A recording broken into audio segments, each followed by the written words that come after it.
Hello, data science students. I hope you're all doing well, staying happy, healthy, and safe.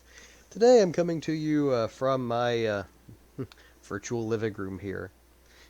Warming by the fire when it's like 70 degrees outside, which is frankly a little bit chilly compared to what we've been having. So, yeah, sort of appropriate, but not really. Anyway, down to business. What I want to talk to you about today is submitting your challenges. So, for those of you who came to class, read the syllabus, watched the videos, or looked at the slides, you're probably aware that there is no such thing as partial credit on submitting your assignments in this class. You're graded on when you get your assignments working. And the first assignment in here is fairly straightforward, and if you're struggling with it, that's okay, but you need to ask for help. That's why I'm here. That's why Riley's here. That's what we're here to do is help you, get the ball rolling and get started.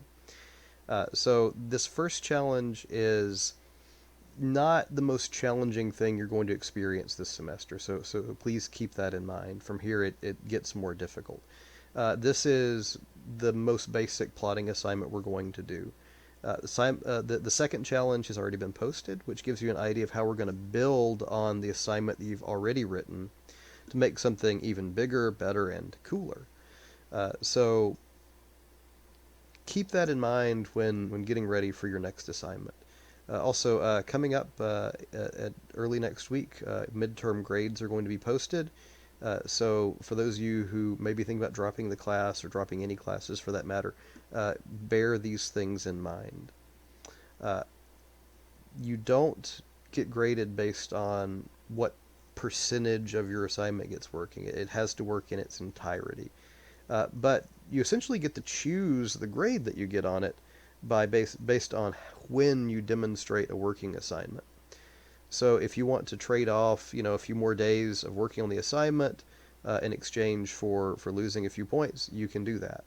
So on first day, you get all of your points. The second day, you get 20 points less than that and 20 points less than that, so on and so forth until day 6. Even after the 6th day of demonstrations, you can still turn in your assignment because there's 50 points that you can get just by properly uploading your assignment to Blackboard. And that's nothing to snub your nose at. That's a pretty good bit of points. Is it going to help you pass the class? Yes. Is it going to be the only thing that helps you pass the class? No. So you still need to make a good attempt at getting all of your assignments working at some point during the submission window to get the bulk of your points. But there's always going to be those 50 XP that you can earn by just following the upload instructions and submitting your code on Blackboard. And you can do that all the way out until the end of the semester. But you can only get those demonstration and functionality points during the submission window. So this class is different than others in that regard. You have to demonstrate a working assignment. So once you get it working, you can schedule an appointment with Riley, our class TA, and show him your working code. When you show him your working code, if you get it working on day 1, you get all of your points. If you get it working on day 2, you get 20 points less than that. Day 3, 20 points less than that, all the way out until day 6. Remember, I don't count weekends against your points. So if, say, day 1 is on a Friday, which it usually will be, not always, but usually. So day 1 is on Friday. That means you get Saturday, Sunday, and Monday to work on it and only lose 20 points. So bear that in mind, that you want to utilize your time wisely. The vast majority of these assignments are designed in such a way that you can complete them pretty early, because you have roughly a 2-week turnaround on your assignments. It's going to be something you can usually knock out fairly quickly, but not necessarily something that you can wait to the last minute and do. So I don't recommend that you start these, say, the night before the submission window opens. Unless, your schedule only allows you to do that and you're willing to give up those points, that's your decision. And that's part of the flexibility that's built into this demonstration system, is you get the assignment working on your terms as long as you're fine making that point sacrifice for when you turn it in. So if you're fine, getting a B across the board, you effectively get an extra day on all of your assignments. If you're okay getting a C, you get, extra 2 days out there, so on and so forth. But if you have questions, if you need help, if you don't feel terribly comfortable programming, ask questions. That's what I'm here for. That's what Riley's here for. We're here to help you guys out. So please, please, please don't hesitate to reach out. A couple of you take full advantage of this already, and I appreciate that. You do not annoy me when you send me emails asking about code or errors or whatever. Just check with me, check with Riley. Between the two of us, we can help you get on the right track. We're not going to do your assignment for you by any stretch of the imagination, but we do want to help you get the ball rolling and move in the right direction. Also, another tip. Uh, this is one of the most well-kept secrets in all of teaching, especially in programming classes. Your professors really want you to succeed.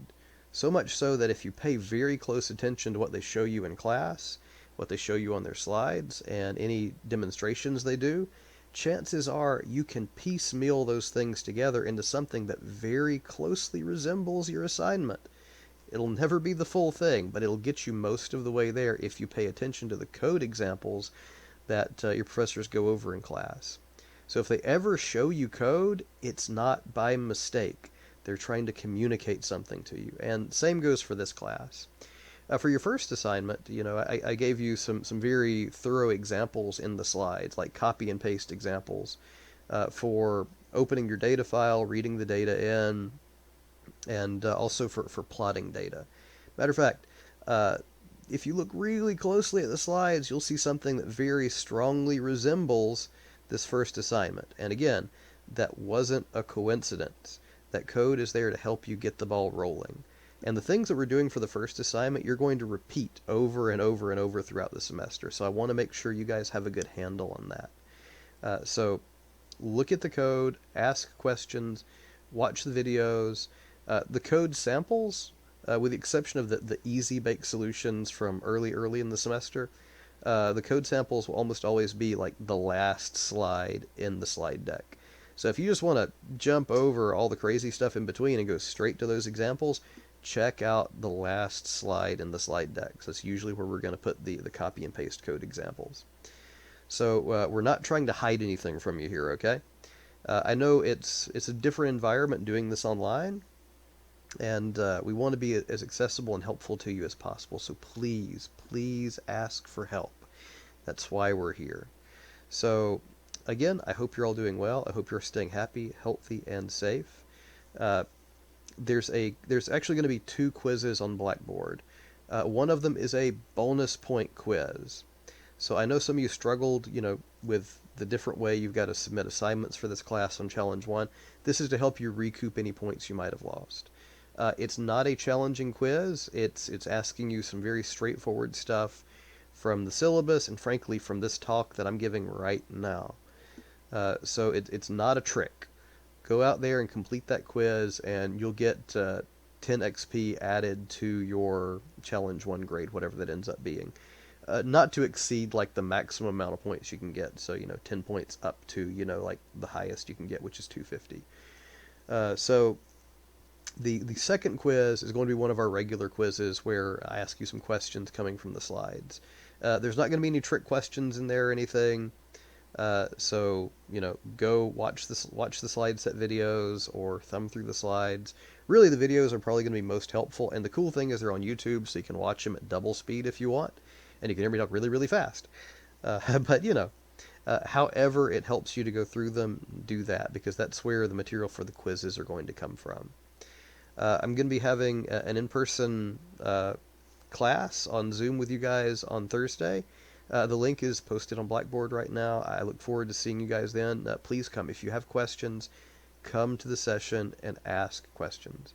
All right, folks. I'm going to cut it off there, and I look forward to seeing you all soon. Take care. Bye-bye.